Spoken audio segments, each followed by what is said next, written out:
Lauri Markkanen reportedly agrees to a new contract with the Utah Jazz. Let's talk about it.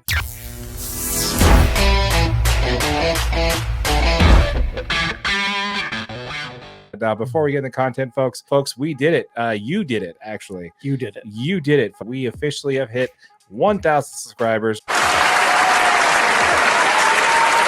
which that means that we are going to honor our word, folks. The first $500 that we earn in AdSense revenue are going back to our subscribers. So if you have not yet, hit that subscribe button, hit that notification bell, because we're giving the first $500 that we earn in AdSense revenue back to y'all. Okay, so the big news is, obviously, if you're watching this channel, you're watching us for the Utah Jazz, you probably already know, but let's go ahead and talk about it anyway. So anyway, Larry stays, so which surprises no one here. He did not sign an extension prior to the 6th.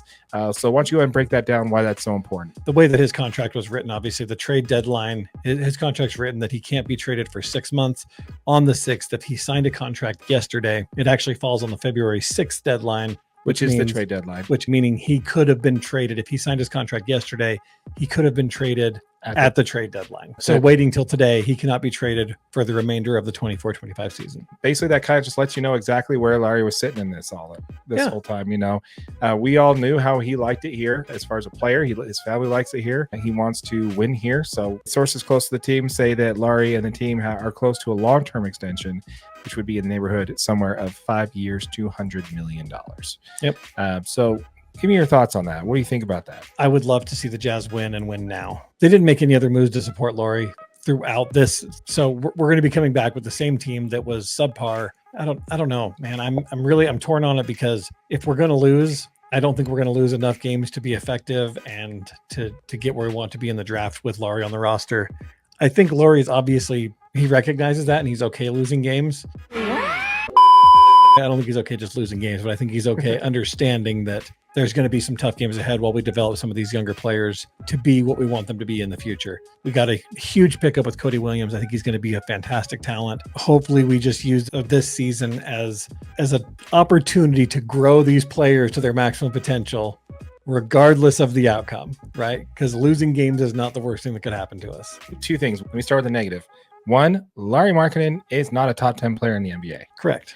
So he was not going to be the difference for us getting into the playoffs or not making it to the playoffs. Yeah. Proved that last year, right? The quote that he said, what he posted on the Utah Jazz Instagram, is that the Utah Jazz fans deserve to win. And he also said that he wants to build a team. One of the things we talked about last week when we talked about Gordon Hayward and how bad it was, the fact that we couldn't get a white kid who is married with a family who wants to stay home and play video games all day, not to stay in Utah. Here's the exact opposite. Here's a much more talented player who is an all-star starter a year and a half ago, who is a top 20 player in the league, who does want to stay here and understands, okay, now I got my bag. Now I'm willing to do what it needs to be done for this team to win. That's who we have in Lauri Markkanen right now. He probably didn't like losing last year because he knew that means he wasn't going to have enough stats to really earn a decent contract if Utah was planning on trading him. Right. With the fact that he's not trading, with the fact he's going to get his $200 million guarantee contract, and with those statements he made in that particular post, I have a great feeling that he's going to be willing to, have a phantom IL stint here and there, do some load management. Yeah, we may not get Cooper Flag, but honestly, it doesn't really matter. You only have a 13% chance of getting him if you're the worst team in the NBA. And plus, it's a loaded draft. I mean, there's like 7. Yeah, Cooper Flag's generational talent, but this is a loaded draft. There's like 6 or 7 players in this draft that are all NBA starter level talent. Yeah, I'd say if they make it in the top 5, that's basically what you want to go absolutely. With. I'm definitely okay with that, but that's kind of where I'm sitting. I think that now that Lauri has his contract and he has some confidence that he's going to be with this team for the long run, at least for one full season, doesn't mean he can't be traded after next season.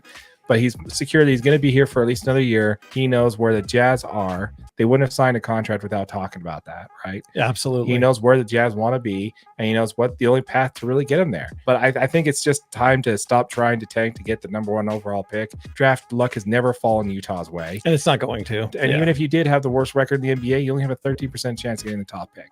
You do have a 30% chance if you're one of the 5 worst teams of getting a top 5 pick, which is exactly where the Jazz want to be. Because like you said, there are at least 5 starters in this draft. I think it's a great move for the Jazz to lock him up.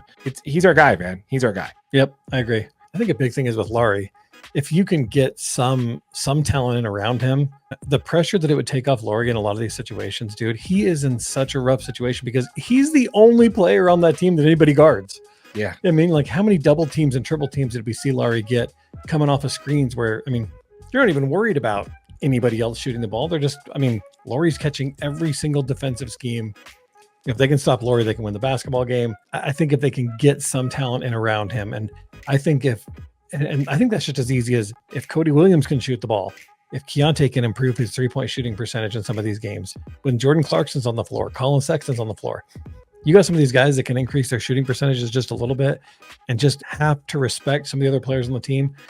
We're going to see Lauri make another jump. And I do believe he could be up into that top 15 ranked player because he is that skilled of a player. Yeah, I agree. We want to hear from you folks. Let us know in the comments down below. Let us know what you think about your Utah Jazz and Lauri Markkanen basically saying that he wants to stay here and he wants to sign a contract extension here in Utah, knowing he's going to be with the team at least one more year. Comment down below and let us know what you think in regards.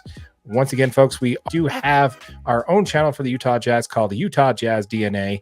We are on the grind to 1,000 subscribers here. Once we hit that number, we will be giving away one of those sweet new Utah Jazz black jerseys. So if you have not yet, hit that subscribe button and hit that notification bell so you don't miss out on that giveaway. If you're watching this on that channel, if you're watching this on our main channel, DNA Sports Recap, the link to that channel will be in the description below. Absolutely. And if you're watching on YouTube on one of our short videos, just know this is available as a podcast wherever you get your audio only. Make sure you rate it, review it. We appreciate it. With all that said, my name is Darren. That is AJ, and this has been the DNA Sports Recap.